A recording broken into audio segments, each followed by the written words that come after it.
سلام. كنت متردد بزاف باش نشارك معكم قصتي، حيت الانسان كيمر بشي احداث وشي تجارب كيعجز العقل باش يتيقها، وانا الاحداث اللي عشتها خلاتني عايش في مفترق الطرق ما بين الحقيقه وما بين العالم الخفي اللي خافي عليك وعلى بزاف د الناس. انا دابا عندي 22 عام، مالين دارنا والناس اللي كيعرفوني كيسحاب ليهم انا حماقيت. هادشي كيفاش وعلاش؟ تبع معايا قصتي. انا سميتي يوسف. هادشي وقع لي في عام 2017.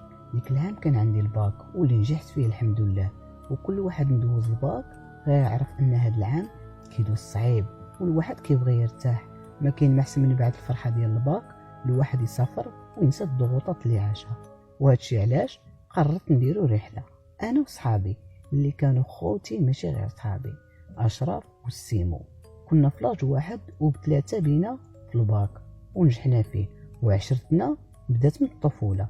كنا معروفين بالتسطيه ديالنا والمصائب د العالم درناهم بثلاثه، وكان عزيز علينا التخيام والسفر، وهذه احسن فرصه الواحد يسافر فيها. ولكن حرنا فين غادي نمشيو، حيت ما عندناش مع البلايص العامره بحال المدن الكبار. كنبغيو نمشيو غير الغابات والجبال، البلايص اللي ما فيهمش بنادم. كل واحد واش كيقترح، بالتالي اتفقنا باش نمشيو لواحد الغابه جايه حدا واحد الفيلاج. ضربنا حسابنا شحال غيخصنا ديال الفلوس داخله فيها الماكله والمازوت، حيت اشرف باغي يخلي ليه الطوموبيل. كل واحد فينا جاب العطريه، الخضره، اللحم، كاع داكشي اللي غيقدنا في سيمانه. واتفقنا باش لغدا نتحركوا بكري. اشرف غيدوز يهزنا من ديورنا. وصل الصباح نط هزيت الساكادو ديالي، فقط الوالده كتعاوني وقالت لي قول لاشرف يصوب بشويه وردوا لبال راسكم. بس ليها على راسها وقلت لها مونتي ما تخافيش. هبطت عند اشرف ودزنا مور السيمو هزيناه. كانت 5 ديال الصباح ديك الساعه، وعارفين الصحاب فاش كيتلاقاو ما كاين غير الضحك والنشاط، وكنخططوا كيفاش غادي ندوزو هاد السيمانه. قال لنا اشرف ضروري خصنا شي حد يكون عارف المنطقه مزيان، هو اللي غيورينا البلايص الزوينين في الغابه. اتفقنا، وانا والسيمو جينا النعاس ونعسنا وخلينا اشرف باقي كيسوق. ملي فقنا لقينا راسنا وسطنا. كانت 9 الصباح. لقينا في الفيلاج واحد القهوه كدير فطور بلدي. هبطنا فطرنا، سولنا السرباي قلنا ليه فين يمكن لينا نخليو الطوموبيل تبات شي سيمانه. نعتنا واحد السيد عنده محل كيتحل بحال الكراج، مشينا عنده اتفقنا معاه وسولناه هو النيت واش كتعرف شي حد حافظ الغابه. قال لنا واحد هو اللي حافظ الغابه بحال صباع يديه، سعد. عطانا نمرتو صونينا عليه ودرنا معاه نتلاقاو في الدخله د الغابه. دازت نص ساعه هو يبان لينا جاي، دريته هو في السن ديالنا، بين فيه ولد الباديه غير من هدرتو. اتفقنا معاه على الثمن وبدينا الرحله ديالنا ديك الساعه. الرحله اللي غيوقعوا لينا فيها ما لم يكن في الحسبان. النهار الاول داز يا سلام، الضحك والنشاط، وسعد بالزربه دار بلاصتو معانا، حيت الضحوكي كيعاود لينا النكات. ورانا شي بلايص في الغابه ما وصل لهمش بنادم، بلايص اللي عملنا فيهم. نهار داز زوين. وصل الليل وقلنا اش غنديرو، نقلبوها خلع. كل واحد فينا يعاود لينا شي حاجه شافها او سمع بها كتخلع. بقات النوبه دايره حتى وصلت لسعد. سعد قال لينا هادشي اللي غنعاود لكم ماشي قصه ولا تفاهات، هادشي واقع بصح. قلنا ليه غير عاود لينا.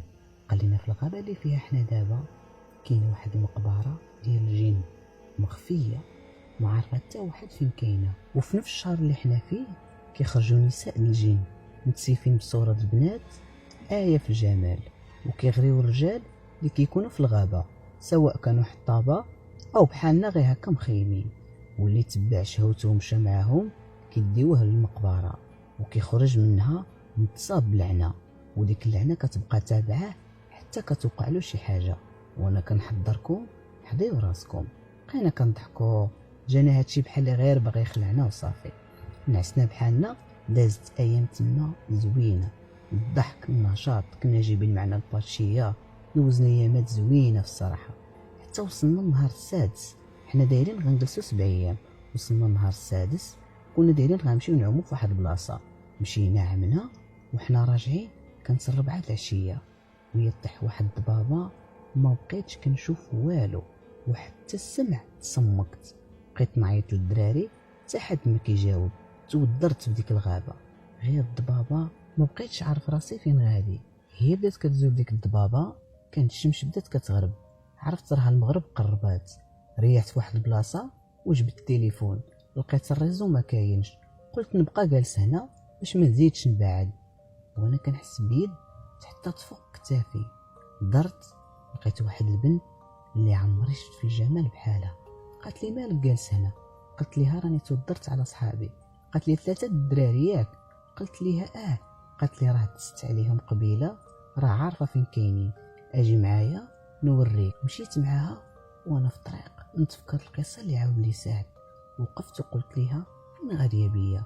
دارت عندي وقربت لودني، قالت لي بغيتك وعجبتيني.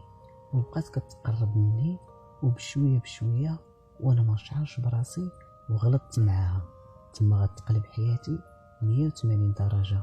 منين سالينا نعست على صدري وعطاتني تمره كليتها وقالت لي انت وليتي دابا ديالي. انا بديت كنغيب وكنحس بالنعاس، فقط لقيت راسي في المقبره وعلى اليمين واليسار ديالي سيمو اشرف. فقنا قد اش وصلنا لهنا، لقينا راسنا باللي وقع لينا نفس البلان، غير انا كليت التمره وهما ما كلاوهاش. منين خرجنا من ديك المقبره والموت الخلعه شدانا، كنطلع الصباح اتفقنا باش سعد ما نقولوا ليه والو. بقينا غاديين واحد نص ساعه، جبت التيلي لقيت الريزو كاين، صونيت على سعد نعت له فين حنا وما هو عارف الغابه. جا عندنا نيشان قال لينا الليله د البارح كامله وانا كنقلب عليكم، كنت غنعلم الجندار. قلنا ليه صافي راه غير تودرنا، يلا راه خصنا نمشيو بحالنا. وصلنا للفيلاج، هزينا الطوموبيل، توادعنا مع سعد وتمينا راجعين. وهاد المره ما كاين لا ضحك لا نشاط، كلها ساكت. منين وصلنا اشرف حط كل واحد فينا حدا دارهم. طلعت لدارنا لقيت الوالده عاد كتفطر، سلمت عليها قالت لي اجي تفطر. قلت لها لا غير بالصحه. دخلت ندوش وطلقت عليا الماء سخون والترخيط حيت كنت عيان. ساليت مشيت حدا المرايه باش نمشط شعري، لقيت وجهي كيبان لي فيه غير الضبابه. حيت نحل عيني ونسدها والو، خرجت كنجري وكنغوت وجهي. كانت غير الوالده في الدار، جات عندي بسم الله عليك مالك؟ قلت ليها وجهي ما كيبانليش في المرايه. قالت لي اوليدي رجوع الله راه غير تخيلتي. قلت ليها اجي تشوفي معايا. مشينا للمرايه وهاد المره كيبان وجهي. قالت لي راك غير عييتي بالطريق، شربا وليدي شي كينه الراس ونعس ارتاح بحالك. داكشي اللي درت. دوزت سيمانه صعيبه، نهار كينسيك في الاخر. كل نهار كنفيق كنلقى الخباش في يدي وفي صدري، وليت كنلبس حوايج طوال وخا الصيف، وما بقيتش كندوي مع حتى حد. ونزلت عليا واحد الغمه واحد الكآبه. وانا نتفكر اشرف والسيمو، عيطت ليهم ودرنا نتلاقاو في القهيوه اللي كنجلسوا فيها. انا غادي في الطريق عندهم دزت واحد السيكتور معروف بالكريساج، وقفوا عليا 2 ديال الدراري، واحد فيهم هاز موس وقال لي جبد لي عندك بلا صداع بلا غواب. هزيت راسي باش نشوف فيه وهو يرخي الموس، وشفت وجهه تبدل وتخلع وهرب. والدري اللي معاه هز الموس وهو غيضربني حتى تهز من الارض بوحدو والترمى بعيد. انا شفت ديك المنظر شديتها سبقه وحده من تما حتى القهوه. وصلت عند الدراري كلحان بالعطش. مالك؟ قلت لهم عطيوني غير نشرب. بعدا عطاوني شربت وانا نعاود لهم كل شيء اللي وقع ليا. وصدقوا حتى هما كيوقعوا لهم شي بلانات بحالي. عرفنا باللي هادشي ماشي بالامر الطبيعي، خاصنا نلقاو شي حل. وحنا نتفكروا سعد عندنا المرتو، عيطنا عليه الو افينا سعد اعلان؟ قال لنا والله الا حتى توحشتكم. قلنا ليه حتى حنا ما تهبطش عندنا نشوفوك، راه حنا محتاجينك ضروري.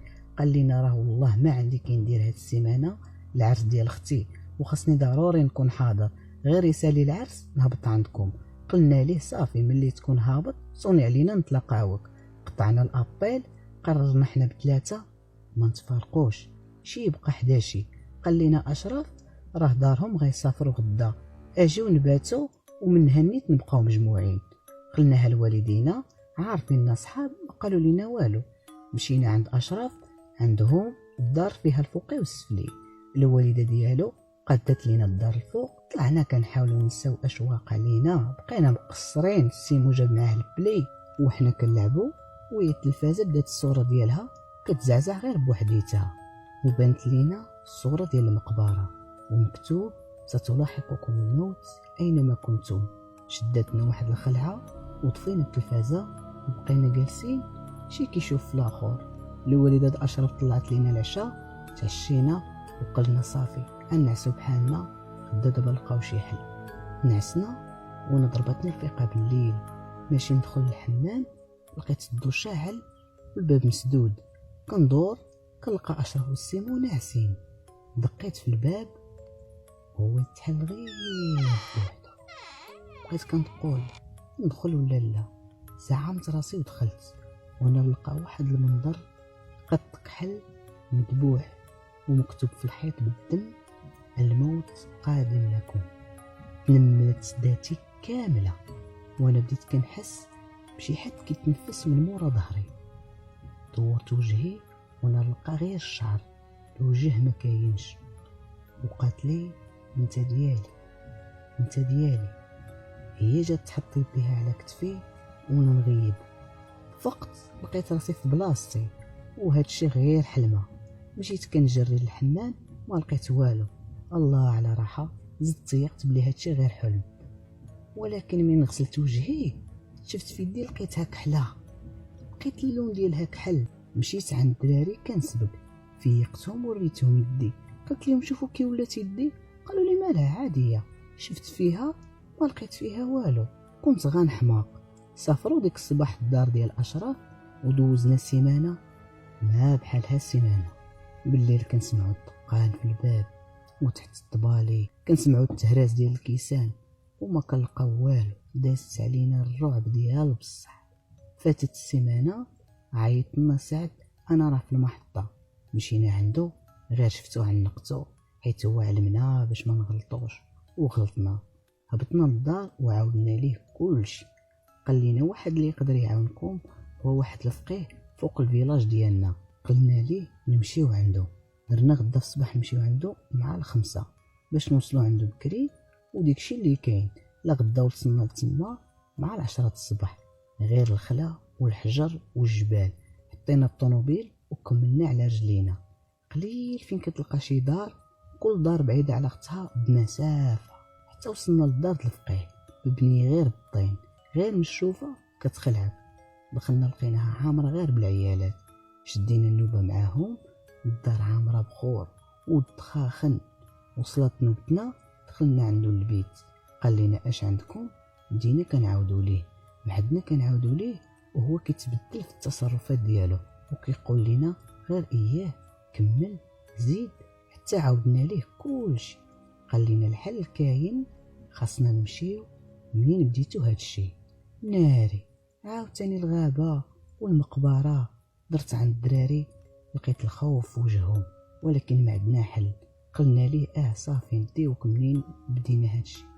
قال لنا سيروا شوفوا فين تباتوا وغدا اجيو. خرجنا سعد قال لنا ولد خالتي ساكن غير قريب هنا، نمشيو نباتوا عنده. مشينا عند ولد خالتو سمير ساكن غير بوحدو ضايفنا. كانت 4 العشيه. بدينا كنسمعوا شي صوت البكا ديال شي تربيه. درت عند الدراري كتسمعوا ولكن سعد وسمير ما كيسمعوا والو. ما بغيناش نخلعوهم، نسينا القضيه. جا الليل كلشي نعس وانا نفيق على صوت البكا تاني. وهاد المره شفت بنت صغيره لابسه البيض، شافتني وخرجت كتجري. تبعتها وخرجت من الدار وسط الخلا. ما عرفتش كيفاش تبعتها وهي توقف وانا كنقرب ليها بشويه بشويه حتى وصلت عندها. قلت ليها شكون انتي؟ دارت عندي لقيتها البنت اللي غلطت معاها في الغابه. قالت لي عرفتيني؟ مدت لي يديها وقالت لي يلا معايا وصحابك ما غندير ليهم والو، ولكن انت غادي تبقى معايا. بقيت كنفكر الا مشيت معاها صحابي غيتنقدوا، ولكن عائلتي وميمتي لا لا لا. قلت ليها انا ما نصلحش ليك، انت من الجن وانا من الانس، هادشي حرام. وهي تقلب السيفه ديالها ولات واحد السيفه خايبه وقالت لي انا غنحرق لك قلبك على اعز الناس ليك. واحد الضو ضربني في عيني عماني. من حليت عيني لقيت كاميو قريب ليا غير بشي دقيقه ويقيسني. تبلوكيت رجلي ما قديتش نحركهم. غمضت عيني وقلت باقي لا هذه هي الموت. وانا سمعت يوسف عندك، حسيت براسي تهزيت، بدا كيبان لي غير الظلام. قلت راه الموت هذه صافي. وانا نفيق لقيت الصباح وانا في البيت وحدايا السيمو. سولتو على اشرف قال لي واش ما عقل على والو. قلت لي راه حلمت واحد الحلمه. بديت نعاود ليه قال لي راه ماشي حلمه هذه، راه بصح البارح سمعناك خرجتي وملي تبعناك لقيناك واقف بحال اللي باغي تنتحر، وراه اشرف تلاح عليك ودفعك وهو توعد في يديه ومشى مع سعد وسامر عند واحد السيده تجبر ليه يدو. وراك ما كانش اشرف كراك متي. تسنيت حتى جا اشرف وتلحيت عليه وعنقته. راه ماشي سهل ترمي بنفسك الموت على قبل صاحبك. قال لي صافي ما بقى باس. مشينا هزينا الفقيه وقصدنا الغابه. وصلنا نزلنا الفقيه هز معاه واحد الصاك كبير. قال لينا زيدوا وريوني فين كاينه هاد المقبره. بقينا غاديين حنا بثلاثه وساعدوا الفقيه مورانا حتى وصلنا للمقبره. والفقيه قال لينا ما ندخلوش ليها حتى تغرب الشمس. بقينا جالسين كنقرب يطيح الظلام. ما دوزناش بزاف د الوقت وغربات الشمس ودخلنا وريناه بالضبط فين لقينا راسنا ناعسين. الفقيه رسم واحد الدائره وجبد من الصاك ديالو حنش كحل وقال لي انت خصك تذبحو. شديت منه الحنش وذبحته في وسط ديك الدائره. ولا عاوتاني الفقيه جبد 3 ديال البلاط وقال لينا خصكم تحفروا حتى يبان واحد الصندوق، وملي غادي تجبدوا الصندوق غادي تعطيوه ليه وانا غنقرا عليه واحد التعزيمه واللعنه اللي عندكم ما غتبقاش. بدينا كنحفروا محدنا كنحفروا حنا كنسمعوا الغوات وشي اصوات في ودنينا كتخلع. بقينا نحفروا حتى بان لينا الصندوق. جبدناه وعطيناه للفقيه. وحنا انا واشرف والسيمو تهزينا من الارض وطحنا في ديك الحفره. ما قدينا نحركوا لا يدينا ولا رجلينا. دازت اكثر من ساعه يلا قدينا نوضو. كنقلبوا على الفقيه ما كاينش. لقينا اشرف طايح في الارض ومضروب في راسو. نوضناه قلنا ليه اش وقع ليك. قال لنا باللي الفقيه ضربوا بحجره وهرب. اللي غنكتشفوا من بعد ان الفقيه كان عارف باللي كاين شي كنز في ديك المقبره وما يقدرش هو يخرجو. خاصو ضروري شي حد يكون مسكون وعارف فين كاينه المقبره.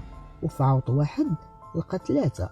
داكشي علاش ما قال لينا عطيوني لا فلوس لا والو. المهم حنا حسينا براسنا خفافين. قلنا راه زالت منا اللعنه. حالتنا مكرفصه. مشينا مع سعد للفيلاج دخلنا لدارهم غسلنا حالتنا عطانا ما نلبسو وودعناه وقلنا ليه هادشي بقى بيناتنا. شدينا الطريق راجعين بحالنا ودايرين في راسنا ملي راه حتى حاجه ما بقات فينا وكاع المشاكل ديالنا تحلات. وصلنا كلها مشى لدارو وارتاحين. لا غدا كيصوني عليا سعد قال لي باللي الفقيه لقاوه ميت وما لقاوش اللي قتلوه. راه مات موته ماشي طبيعيه يعني بسبب داكشي اللي درنا واللي حتى حنا مشاركين فيه. اتفقنا باللي الا شاف فينا شي حد شي حاجه ماشي هي هذيك يصوني على شي واحد فينا. دازت ايام عادي ما وقع والو حتى لواحد النهار كيصوني عليا السيمو قال لي راه اشرف مات من تحت. ما تيقتش. مشيت لقيت البوليس والدنيا مرونه ناري. صاحبي اشرف مات. رجعت بيا الذاكره منين كنا صغار وداكشي اللي دوزناه كامل. مشيت عند مو عنقتها وبقيت نبكي. جا عندنا تا السيمو وعنقنا وتا هو بقى يبكي وقال لي يلا راه خاصنا نغسلوه. ما قريناش عليه صلاه الجنازه حيت مات منتحر. حنا غادي ندفنوه وانا نتفكر نهار لاح راسو على ودي وبديت نبكي. دفناه وتسنيت حتى مشاو الناس كاملين وعنق التراب تقبرو وبقيت نبكي. وكنسمع حتى السيمو من مورايا كيبكي. جرني وقال لي صافي يلاه نمشيو نعاونهم في الجنازه. مشينا عاوناهم وطلعت للبيت ديال اشرف. لقيت في كل بلاصه معلق تصاورنا ب3. اثرت فيا الموت ديالو بزاف. دازت شهرين ومازال ما نسيتوش. ودابا بقى عندي صديق واحد واخ واحد هو السيمو. ما بغيتش نخسرو بشي طريقه. واحد النهار عيط لي وقال لي انا عييت غادي نلحق باشرف وقطع عليا. مشيت كنجري لدارهم لقيت الناس مجموعين والسيمو فوق السور ديال السطح ديالهم باغي يلوح راسو. طلعت عنده كنحاول نقنعو باش ما يلوحش راسو. كنقول له اخويا سيمو راك انت اللي بقيتي لي وانا اللي بقيت لك، ما ديرش هاد المعصيه هادي وتموت مدبر. دار عندي وقال لي بواحد الصوت ماشي صوته، قال لي قلت لك غنحرق قلبك اعز ما كتملك. ولاح راسو. اخ والصديق اللي بقى لي في الحياه حتى هو مشى. دخلت في حاله اكتئاب، وليت كل نهار كنحاول ننتحر ومولين الدار كيمنعوني. واللي بغيت نقول لكم هو انني كنعاود لكم قصتي وانا محبوس في بيت انفرادي داخل مستشفى الامراض العقليه. كانت هذه قصتي، وتهلاو في راسكم.